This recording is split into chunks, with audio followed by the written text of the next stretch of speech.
Shut up now and go to the professor, TrineDay.com. You can find his book and work there. Darrell is taught at the University of California at Davis for most of his academic career. He holds undergraduate and graduate degrees in political science, popular culture, studies, and comparative culture. Hamamoto is the senior ranking professor in the Department of Asian American Studies. He is a recognized authority on U.S. media, popular culture, and sexuality, having published extensively in these areas. Hamamoto is a recipient of the Rockefeller Foundation Research Fellowship at UCLA and is a Fulbright Scholar.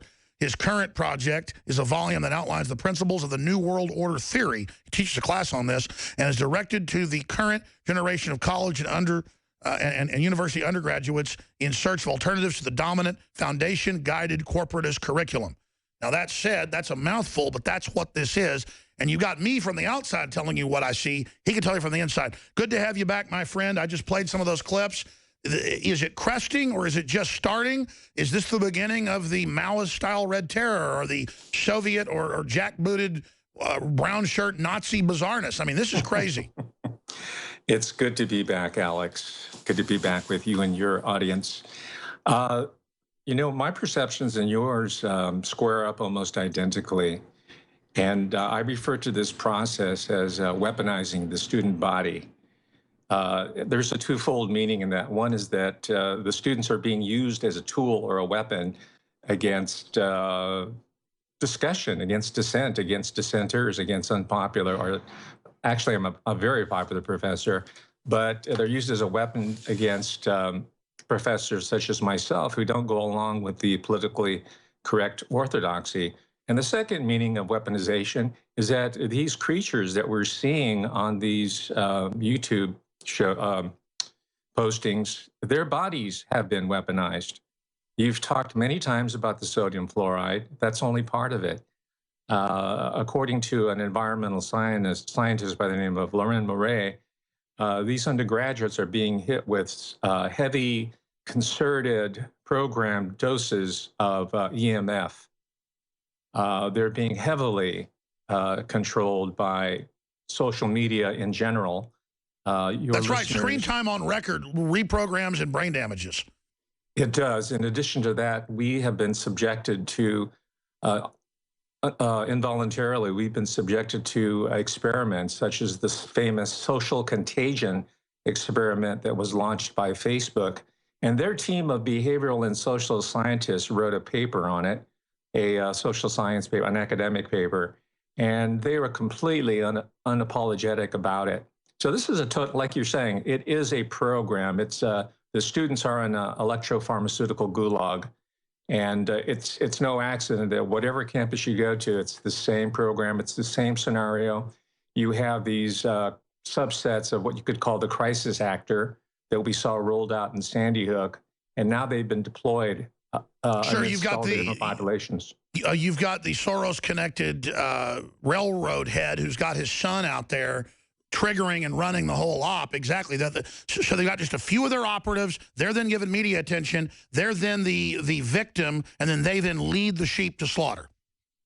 That's right. These are Judas goats, or the alpha goats. And as you pointed out earlier, there's a certain subset within that, and they're typically aligned with some sort of GLBTQIA agenda, or they come out of gender and sexuality studies. By the way, they don't even call it women's studies anymore, because part of this agenda is to take us into a post-gender world, a transhumanist, post-human world. That's right. They're not freeing us sexually, and you're an expert on this. They are ending our sexual power. That's right. They're going to take us to the next level, as it said, and that's the level where there is no gender differentiation. So you see this woman, Melissa Click, who thankfully resigned. She's a crisis actor. It's going to be interesting to see if one of your listeners want to track her to see where she shows up, but I'm sure she has a job waiting for her someplace in the university system. But it's typically a female, quote unquote, white assistant professor. This is what you said here 2 years ago. I mean, you've laid this out. Yes. It's a program. Oh, yes. I've had a ringside seat in this neo-Maoist Pol Pot-style Red Guards program that's being run out of academic affairs. And I want to point that out. By the way, folks, I just got chills. Yes. He's not just saying that. He went through the Rockefeller program. This is what they did with the Khmer Rouge in Cambodia, and it's what they did in China. I mean, That's right. It's crazy to see that our government would do this because we know what the next phases are. And U.S. intelligence was behind the auto-genocide in Cambodia. And by the way, I teach the children and grandchildren of refugees from these totalitarian regimes. And that's why they're somewhat resistant to the political correctness that they are being indoctrinated to at the University of California, University of Missouri. I guess it kind of wakes you up to have your family killed. It does. So they're at the tipping point, so to speak. They're trying to recruit them aggressively through these mind control regimens, again, through the Office of Student Affairs and so-called student community centers, where they go to these little enclaves and reopen their hurts, their little problems with mommy and daddy. And they take them to these isolated retreats, and then they find people there who can take the program a little bit further. And then if you're really, really sleazy, you get to stay behind to attend the after party. And then perhaps after that, maybe you get to party with Janet Napolitano, one of these mansion parties. Who knows? It's a cult. It's a cult. It's a mind control cult. It comes right out of the pages of Jonestown, which again apparently was a U.S. intelligence operation. Declassified. When it got exposed, they shut it down and had everybody kill themselves. Absolutely. And several people, including Congressman Leo Ryan, sacrificed their lives in order to expose this dark aspect of our national security university state. Well, when we put this interview out and write articles about it tomorrow, and it's not rhetoric, I say that neurotically because it's true. University professor exposes government mind control programs on universities, and that's what it is. It's so bold that they would, and please keep getting into the facts and the techniques of how they do it, but it really is bold they'd try this here, and I guess it's working like a charm, except you're fighting back and many others are now fighting back. It may backfire on them. Please keep elaborating. Well, any number of professors, my colleagues, even at UC Davis, are beginning to man up on this issue. Sorry for using the sexist language. I got in trouble for talking to a provost and using that. No, I understand. Well, we need to do that, not because we're trying to, just showing how everything's programmed. Please continue. I'm doing it as a deliberate provocative gesture just to antagonize these rats who are spying on me right now. But yeah, these, well, first of all, let me establish, I've done some research on Chancellor Linda Katehi, who, by the way, is deducting 25% of my salary for the next 5 months. And I call here and now for her immediate resignation as Chancellor of the University of California, Davis, because she is engaged in actions that go counter to the Constitution, the U.S. Constitution, and to the very principles of academic freedom. So Linda Katehi, stand down. And while you're at it, please take the president of the UC system, Janet Napolitano, with you, and Dean Susan Kaiser, who has stationed a emeritus professor in my classes, both of them. He's attending every single one of my lectures and taking copious notes so that he can pass it to the commissars. So why don't you three resign, leave us alone. We're going to rebuild the University of California without you. The people of the state of California, the American people, will prevail on this issue. And by the way, I've read about you in student writings and other things. You've got some of the most attended classes. You head up the department. They tried to get rid of you. You're promoting true classical liberalism, and the young men and women love it. And I'm not putting words in your mouth, but explain to people how successful you've been, because you're Toto pulling back the curtain, showing the man behind the curtain or the women behind the curtain that are literally engaged in cultural mind control, because they know these young people aren't going to be able to get jobs now in this economy. They got to screw them up mentally so they're addled and in a cult and don't know why they have no future. So, I mean, this is really a sabotage of the American mind and a balkanization. But specifically, talk about how popular you are. That's why they're trying to get rid of you. Well, in all modesty, I was teaching introductory classes of 200 students, and my classes were routinely oversubscribed. And the university is so sleazy, they put one of these controllers into the departmental chair of my department, and he hired somebody specifically, and then she hired 4 student snitches, assistants, to empty out my classes. And she went on social media, Twitter, Facebook, in order to do so. Now, eventually, she got thrown under the bus, and that's a warning to all you snitches out there who think you're going to get over by screwing with people, whether it's me or someone else. But eventually, they're going to roll over on you. So keep that in mind before you attend one of these bogus encampments, these so-called safe spaces, or before you turn your soul over to so-called the Student Community Center. But she got rolled over, and as a result, this new academic year, I'm Mr. Popular again. My classes are already for the next quarter already are oversubscribed unless they pull some dirty tricks on me. So yes, I am the senior ranking professor. Given well, they're definitely scared of you, and that's the point is you've been through several years of persecution for teaching a class, really giving young people true value on how the education system has been taken over. This is invaluable. That's right, and they understand it, Alex. These are really super bright, highly motivated young men and women, and that is why I am so thoroughly invested in their future, because their future is our future. And I am not submitting to this notion that America and the American economy is dead or dying. In fact, my new area of emphasis is building up the new Silk Road economy, as it's called. Well, I agree with you. We could turn the economy back on at any time. They're trying to go into this post-industrial shutdown mode, trying to get them ready for it. That's why doing what you're doing will help create a new renaissance, and more professors are doing it. Let's get more into the technicals, though, because you've been to the Rockefeller program. I mean, this is a real operation. How do they take these young people and get them where they're just hysterical in fear, like Freddy Krueger's coming to get them when they hear there might be, you know, you're not banning the people from wearing costumes, and then they shriek and scream and, I mean, act like someone just murdered their baby. This is true mind control. When you look at these people, they're wild-eyed, they're scared. I mean, what have they done to these people?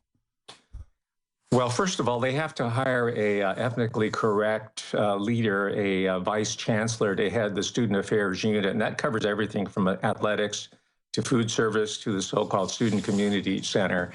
And she, and I say she because it's typically a woman these days, has to be a minority, Latina, or Asian American or African American.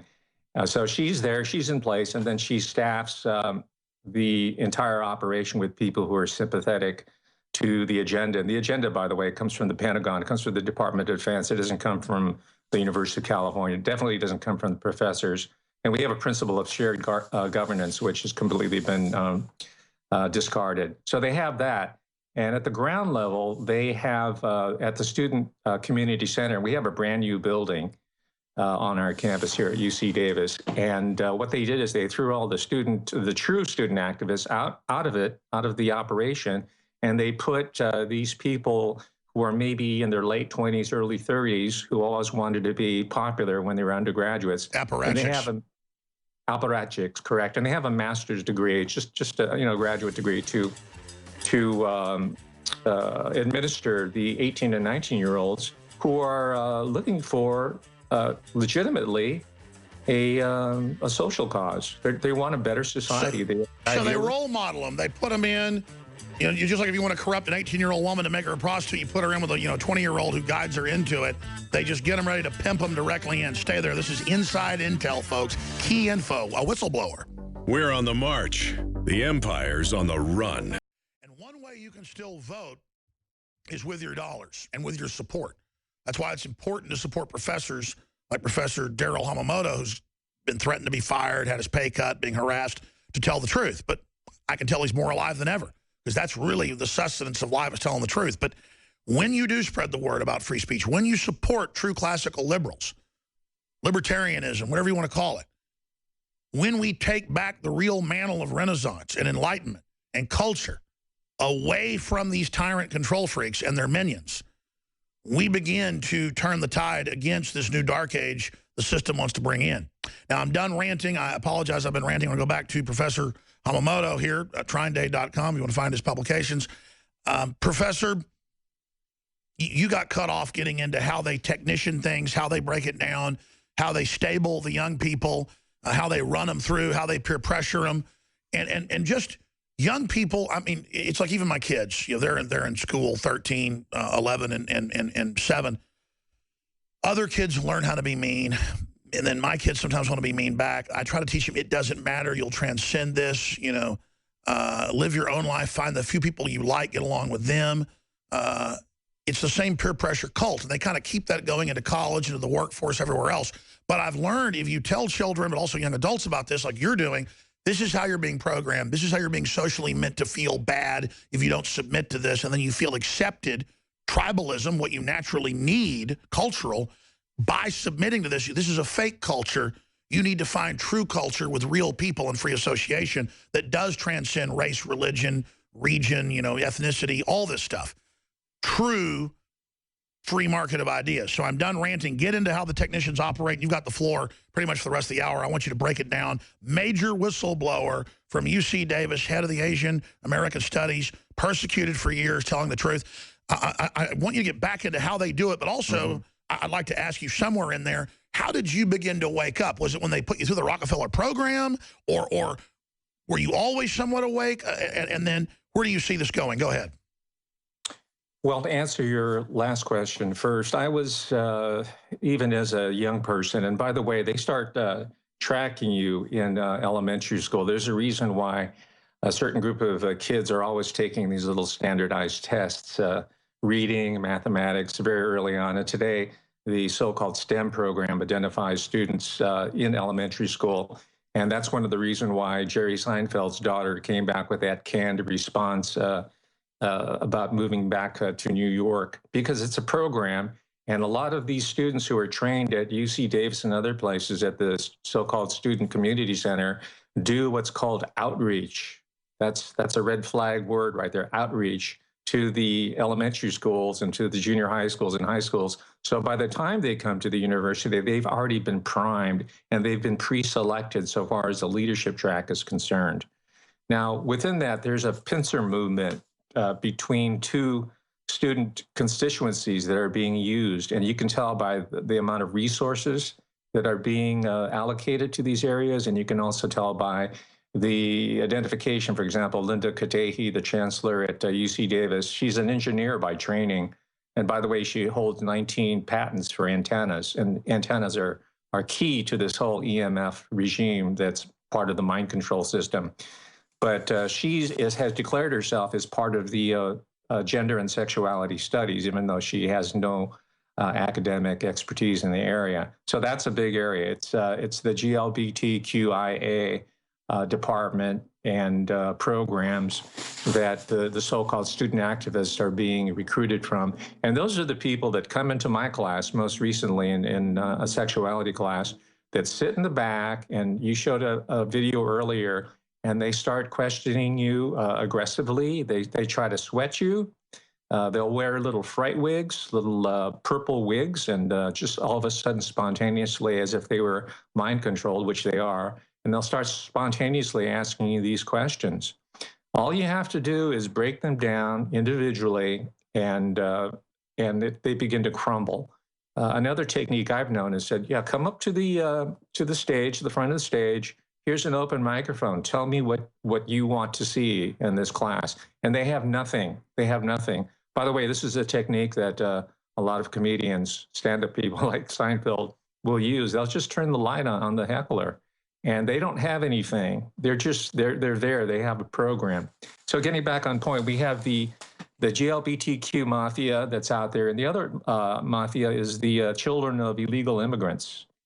And supposedly underrepresented minorities on campus. At UC Davis, there is an office in the so-called Student Community Center called AB 540. That stands for California Assembly Bill 540, the so-called DREAM Act, which hasn't even passed yet. It's not close to passing, but the University of California has taken it upon itself, probably from orders from the Pentagon, the DOD, or the Wall Street, the City of London bankers, on orders from them, to establish a center to normalize their presence, not just in the university, but in society. It's not that they care about the children of illegal immigrants, and I have nothing against them personally. They're wonderful individuals, the students. I know many of them. But they're going to be used as tools in the future out of gratitude. They're going to be the people who are in CPS, the social workers, the psychotherapists, the teachers, the people who are helping to bring in this larger globalist Sure, the agenda. Soviet Union always used, just I mean, interrupt because it's so true what you're saying, I just got to back you up. The Soviet Union, the Nazis, all totalitarians use, quote, orphans within a 10-year training program are then the shock troops. They are the Jugend, absolutely. And you were mentioning that there's a ethnically correct interim president appointed to the University of Missouri.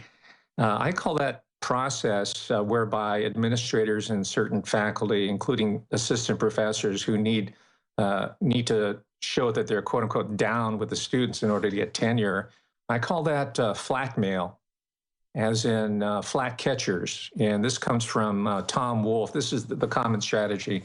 If you read a classic essay by Tom Wolfe called Mowing the Flat Catchers, 1970, he talks about how the so-called liberals with a small L got behind the original Black Panthers and got into this, what he calls radical chic. And that's one of the reasons why you're not hearing a lot of professionals come forward at this point. I think they're starting to, but not in large numbers, because they're still operating on the basis of what was going on through the 60s and 70s. They don't realize that this is a really serious Maoist Pol Pot type takeover, using the Jugend as a means, as a tool for the totalitarian takeover. And the Pol Pot time, I have their children, as I mentioned, of the refugees in my classes. It's difficult selling them, but if they can get them into the so-called student community center, take them to these retreats, so-called. And by the way, the other red flag word is leadership. Leadership retreats. They take them into a remote location to University of California owned or leased property. They isolate them. They play these little trust games. The trainers with the master's degrees and PhD level psychotherapists are there to oversee it. They are all trained in neuro-linguistic programming, the Delphi technique, all these different mind control protocols that come out of the Stanford Research Institute, the Rand Corporation, completely weaponized behavioral science directed against 18, 19-year-old first-year students who are away from home. They're ripe for cult membership and indoctrination and induction, along with the various cults that line up by the coffee house. And let's remember, under the 60s earlier template that sounded reasonable, don't tell your kids what to do, let them be their own, don't be their parents. They're now looking for parents, like young gang members, you know, looking for a father figure and joining the Crips or whatever. They're now looking for mommy and daddy, and they're giving it. This is so systematic. That's absolutely correct. And the cohort that I'm talking about, their parents typically have their heads screwed on straight. They're immigrants. They came to the United States to make a living, to live in freedom and liberty. So it's really, really difficult. And also they're family oriented. The Latinas, they come from a society and culture that's wonderful, the parent culture. So when they come to the University of California, they have to unlearn all that. So they are indoctrinated by this weaponized behavioral science. I agree. From what I've seen, it works better on 4th, 5th, 6th, 7th generation whites. I found are the absolute worst. And then blacks feel like they've got been wronged, which they were, but that chip is reinstated and then projected onto everybody. I mean, am I accurate in saying from your perspective that whites and blacks are the easiest to get into the brainwashing, or is that wrong? That is correct. And I would add to that 4th and 5th generation Asian Americans and 4th and 5th generation Latinos and Latinas. It's a generational drift away from the vitality of the parent culture. And so that's why it's so important to start reteaching instead of doing this quote unquote theory in the English department of history. Let's read the Nordic tales, the medieval literature, the great works of art, literature, music, so that we can get this new renaissance into gear here. And that's where we're heading. This is where we're heading, despite the little petty tyrants. That's right. Let's talk about your main mission. I mean, because that's really this. I mean, you have a solution, and I've read it, your essays, your work. I mean, you know, because you're an insider, how to beat them. And the new renaissance is here. We give them the opportunity that there's a real renaissance, and it's about them. It's game over. That's right. First of all, I'm getting my students to start reading. They don't have to read Dubliners or Ulysses by James Joyce. which was purposely made difficult to understand so that you'd create jobs for professors of literature.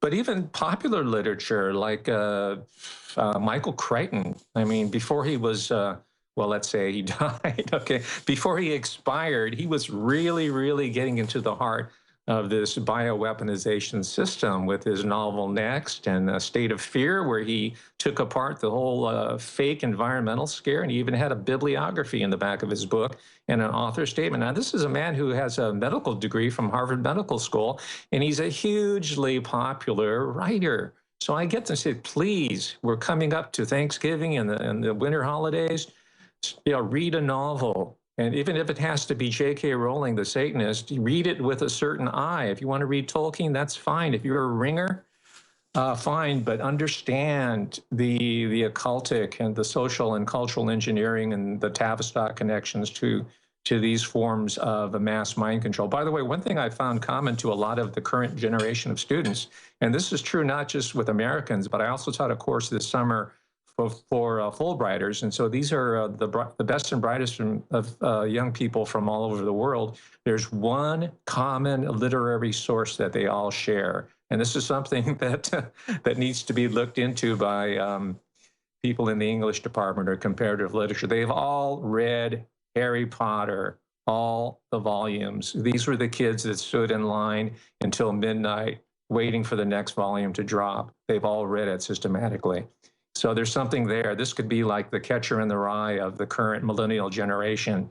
It might be one of those Mark David Chapman trigger type deals. But and by the way, everything you say is so backed up. In fact, I just want to talk about Dr. Nick Begich, whose, of course, brother was a U.S. senator, his father a congressman. He's detailed thousands of patents, but hundreds of them on DARPA and antennas. And I even read articles in the Baltimore Sun on air where DARPA said, at the local universities, we're testing systems with wavelengths to soothe the students.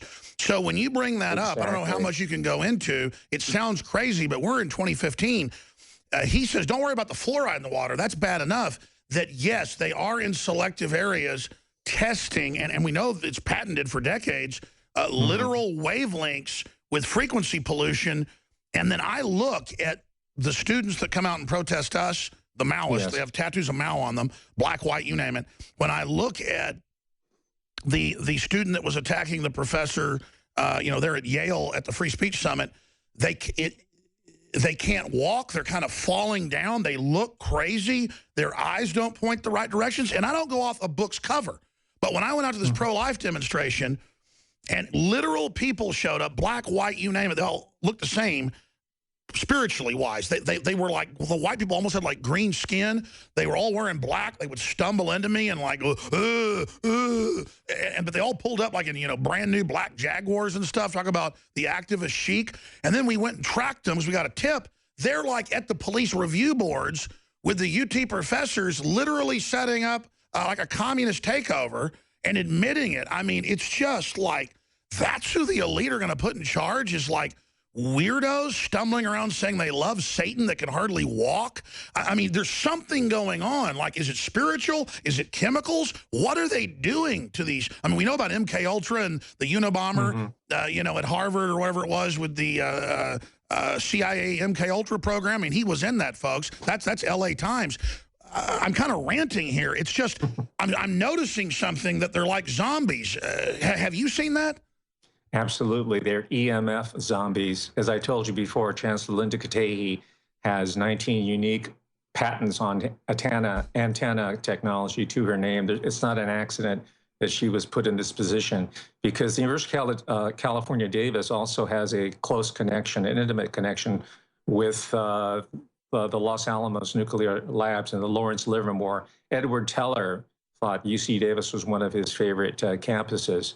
So UC Davis is, and it also has a national primate laboratory where they workshop all these different EMG and different types of EMF. Sure, I was led into the UT facility. Well, I don't want to get arrested. I wasn't led into it. I was allowed to see a camera into it from the psychology department. Hell on earth. But you notice that none of the liberals want to stop that. No. I mean, notice there's no discussion about that. No. Yeah, welcome to the monkey house. And it's interesting that you brought up Dr. Nick Begich. I was going to speak just some of the really early on discoveries or insights that Dr. Begich had, and that was his work on HARP. What we're seeing here with students on campus, that crazed look, that Maoist commie look that you have seen in people both on tape and in person, that comes from EMF. This is HARP. This is HARP in action.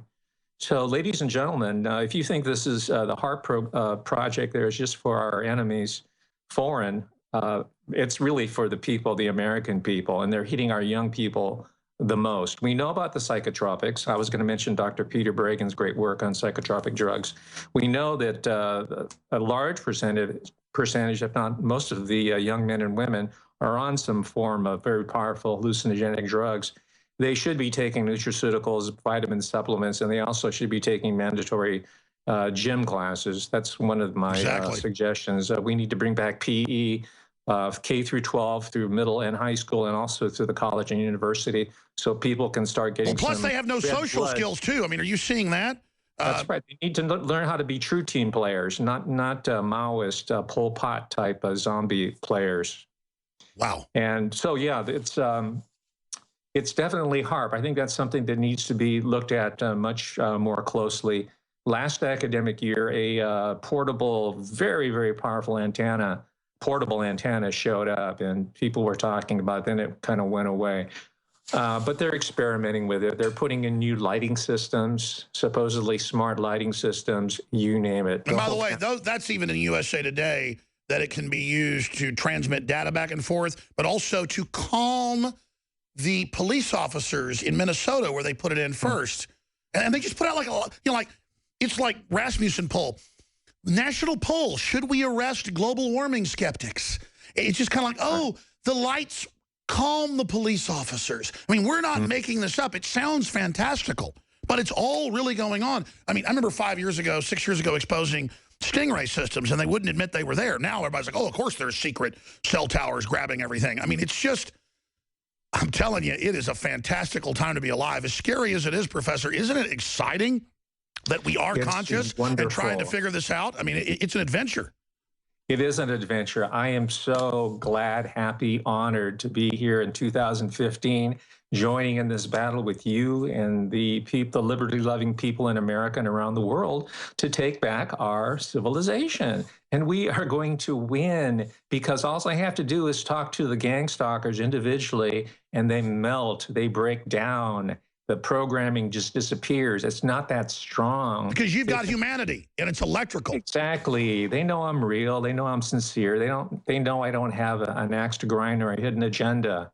If I did, I would, be on Wall Street or something. But look, when you tell the truth, the eloquent way you do, and expose it and give the sources, they've been looking for the truth. They're already subconsciously smart. You're not teaching them anything. You're just telling them what they already knew, but was blinded. You're just opening the curtains and the lights coming in, and that's why we are going to win, is because humanity wants to succeed together to the stars. It's going to happen. We've just got to really work hard to try to make this transition period not as destructive as these wicked elites would rather it be. I'm going to go to break, keep over 5 minutes. I know you probably got to go to finish up, talk about some of your papers, how we keep you at the university, how we get what you're teaching in associate programs, maybe to other universities. I know there are a lot of other professors around the country of every race, color, creed, religion that are also basically saying the same thing you're saying. This is explosive. It's dangerous to the elite. We'll be right back. I wasn't really told not to say this, but it's always best not to talk about really interesting contacts until you can just try to land them as a guest, but usually people don't want to come on as guests. I've talked about how basically top generals, current, former, media people, you name it, about 95% of the time they don't want to be talked about on air. But people need to know how many people are aware of what's going on and tuned into what's happening. And last night, I got a phone call by who I've got to say is one of the coolest Hollywood actors there is. And, of course, I didn't answer the phone. I was driving, and then I called back, and they were at an event, and then I talked back and forth via text. But I want to try to work on getting him on the show. I'll just say this. Give us some money, Lebowski. I mean, you just cannot beat how many great people are waking up to what's happening. And they're classical liberals, folks. And it's scaring the establishment to death. I mean, most people in the CIA don't want to destroy the country. Most people, you know, most cops don't want to. It doesn't matter what color you are, or bureaucrats or farm workers or whatever. And once the cosmology of reality, because we're not telling you what to believe, we've studied the documents. Once this whole real universe breaks open and people get out of the controlled bubble, it's over. All we're doing is pulling the curtain back. And it's exponential, the awakening happening. My concern, only got 3 minutes left, final word, Professor, is that they're going to start a war with Russia. They're going to do something with China. The globalists don't want to give up, and they need some cataclysm to keep us in line. I think they're building all this mind control towards some cataclysm, which they then think will all submit under the next level. I mean, I just think we're at a critical crossroads right now. Well, that's why it's so important to get the information and the analytical framework out ahead of this, so that when a stage cataclysm does appear, that the American people and the people of the world will not panic, and they will not submit to fear and go along with the totalitarian system that they'll try to impose on us, the police state, once they put this stage crisis into motion. So what you're doing is so vitally important as a bulwark against this. We're all in this psyops. together. We are. What about these installed chips on the shoulder? Because I don't say this because you're a Japanese American, but you know, millions or hundreds of thousands of Japanese, multi-generation, loyal people thrown in, slave labor, didn't have chips on their shoulders afterwards. Per capita, some of the most successful people out there. It's not that they weren't wrong. It's just they weren't going to let that keep them back. But it is a cautionary tale of what can happen again in this country. Oh, it is. It's happened in our society, in our country, in our nation before. We've seen it happen in other countries as well. Don't think that it can't happen here. America, for all its bedrock values of freedom, liberty, is vulnerable as any other society, especially when you're bringing in large groups of people from societies that are used to multi-generational oppression, totalitarian dictatorships, and El Jefe systems of control. And that's part of the reason why the handlers are doing this, the AB 540 group over at the Student Affairs. So what I'm suggesting is that we take the monies that are being funneled into Student Affairs and then reallocate them into foundational courses, hire assistant professors like Melissa Click. One of the reasons why they are doing this is because they want to get a tenured job. So the only way they can do it is to mama the administration and to giving them a job. So let's create positions for assistant professors. Let's get back into the humanities curriculum, literature, film, new media, religion, philosophy, music, studio art. Instead, all they teach is chip on the shoulder and how to be in a group, not to be a free human. Right. It's the mantra: race, class, gender, race, class, gender, race, class, gender. Whatever class you take, that is all you hear. Ladies and gentlemen, that's over. That's 30, 40 years out of date. Once I tell my students that that's as out of fashion as Uggs, they abandon it. They want to do something that's cool. Well, great job. Great job. You're a true trailblazer. Professor Darrell Hamamoto, we salute you. Thank you so much. We'll be back, folks. Stay with us.